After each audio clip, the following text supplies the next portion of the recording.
आप देख रहे हैं नव चेतना मंच। यदि हमारे वीडियो आपको पसंद आए तो वीडियो को ज़्यादा से ज़्यादा लाइक, शेयर और कमेंट कीजिए। और यदि आप हमारे चैनल में नए हैं तो चैनल को सब्सक्राइब कीजिए, बेल आइकन बटन को ज़रूर दबाइए, जिससे आने वाली नई वीडियो का नोटिफिकेशन आपको पहले मिले। हेलो दोस्तों, नव चेतना मंच में आपका स्वागत है। मेरा नाम इंजमाम है। मैं जामिया मिलिया इस्लामिया से बीएड स्पेशल किया है और अभी मैं एमएड स्पेशल कर रहा हूँ। आज मैं आप लोग को speech and language disabilities means वाक और भाषा दिव्यांगता के बारे में बताऊंगा। According to 2016 RPWD Act, language and speech disabilities means permanent disabilities arising out of conditions such as laryngeectomy or aphasia affecting one or more component of speech and language due to organic or neurological causes। मतलब वाक और भाषा दिव्यांगता उसे कहेंगे जो बाहरी और भीतरी यानी कि व्यक्ति के जो इंटरनल प्रॉब्लम है, जो स्ट्रक्चरल प्रॉब्लम है, प्रॉब्लम के कारण भाषा और वाक में दिव्यांगता होती है, उसे भाषा एंड वाक दिव्यांगता कहते हैं। Types of speech and language disabilities, वैसे तो इसके बहुत सारे टाइप्स हैं, लेकिन कुछ टाइप्स की चर्चा हम करते हैं। आर्टिकुलेशन डिसऑर्डर, इसमें प्रोडक्शन ऑफ स्पीच में प्रॉब्लम होती है। फ्लुएंसी डिसऑर्डर, इसमें फ्लो ऑफ स्पीच में प्रॉब्लम होती है।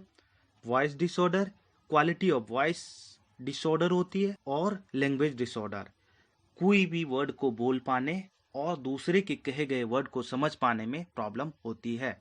इसके अलावा स्टटरिंग होती है, जिसमें बच्चे या व्यक्ति हकलाते हैं। उसके अलावा डायसार्थिया होती है, जिसमें डैमेज ऑफ ब्रेन की वजह से मसल्स वीक्स हो जाती है, जिसके कारण से व्यक्ति ठीक तरह से बोल नहीं पाते। इसमें इफेक्ट होने वाले पार्ट्स फेस होते हैं, लिप्स होते हैं, टंग्स होती है, थ्रोट होती है, और जिस कारण से बोलने में प्रॉब्लम होती है। इसका मेन कॉजेज कई प्रकार के कैंसर्स जो थ्रोट और टंग के हो सकते हैं, इसका रीज़न होता है।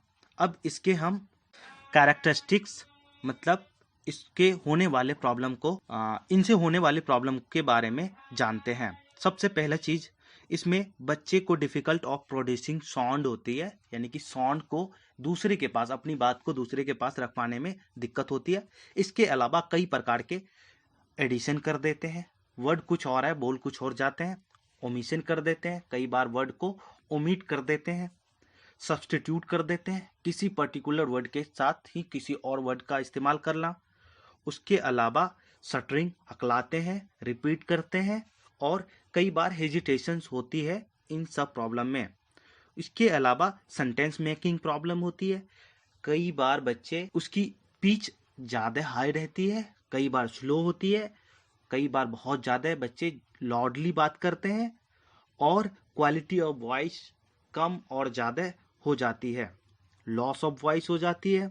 ग्रामेटिकल पैटर्न में गलतियां करते हैं, वोकेबुलरी ठीक से कर नहीं पाते। उसके अलावा सेंटेंस अरेंज करने में प्रॉब्लम होती है। कॉजेज की बात करें तो कई प्रकार के ब्रेन डैमेज के कारण ये प्रॉब्लम आती है, जिसमें स्ट्रोक और हेड इंजरी मेन होती है। मसल्स वीकनेस के कारण होती है।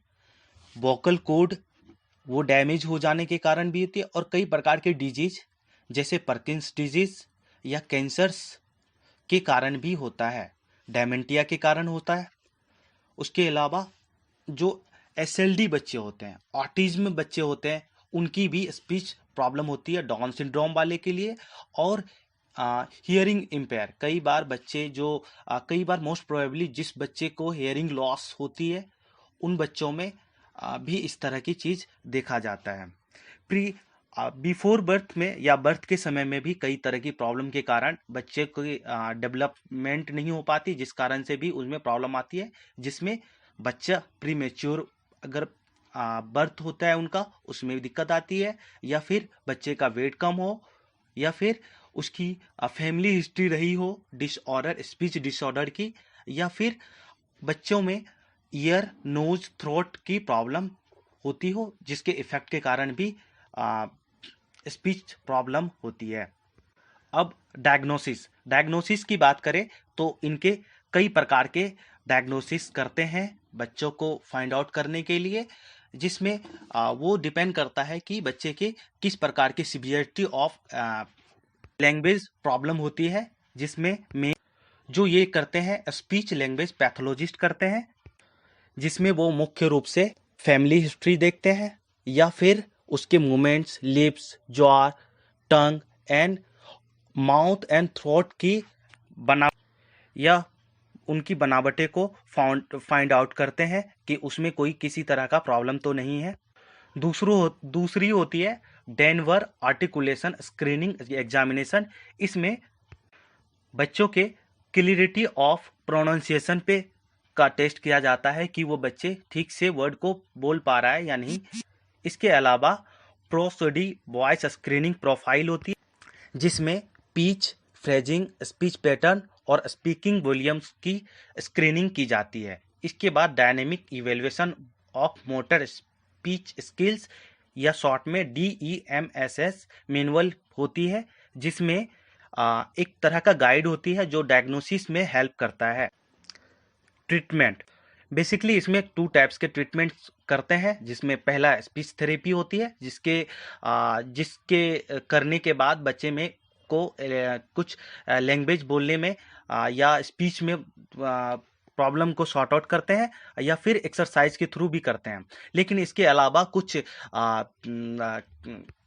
थेरेपी है जिसकी प्रैक्टिस से बच्चों की प्रॉब्लम को सॉर्ट आउट करने की कोशिश करते हैं, जिसमें टारगेट सिलेक्शन होता है। बच्चे को जिस पर्टिकुलर वर्ड और सेंटेंस में प्रॉब्लम होती है उनसे फेमिलियर करवाया जाता है और उसको बार बार दोहराने का प्रैक्टिस करते हैं, और जो ट्रिगर स्पीच डिसरप्ट करता है उसको फाइंड आउट करने की कोशिश करते हैं। दूसरा है कॉन्टेक्सुअल यूटिलाइजेशन।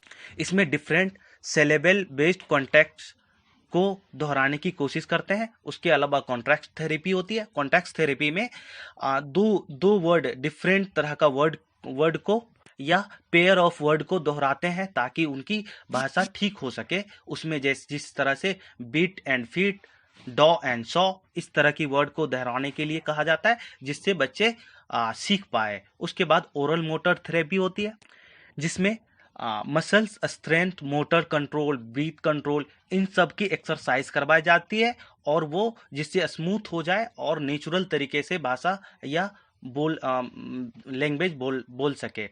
इसके अलावा ईयर डिवाइस है, ये या मुख्य रूप से जो जिन बच्चों को फ्लुएंसी में प्रॉब्लम होती है उनके लिए किया जाता है, स्टरिंग करता है, उनको इस तरह की डिवाइसेस लगा दी जाती है कान में, और फिर उनको किसी प्रकार की साउंड या भाषा या वर्ड सुनाई जाती है ताकि वो स्टरिंग नहीं कर सके। इसके अलावा last one medication is most important thing होता है, जो एनेक्सिटी या फिर किसी तरह का स्ट्रेसफुल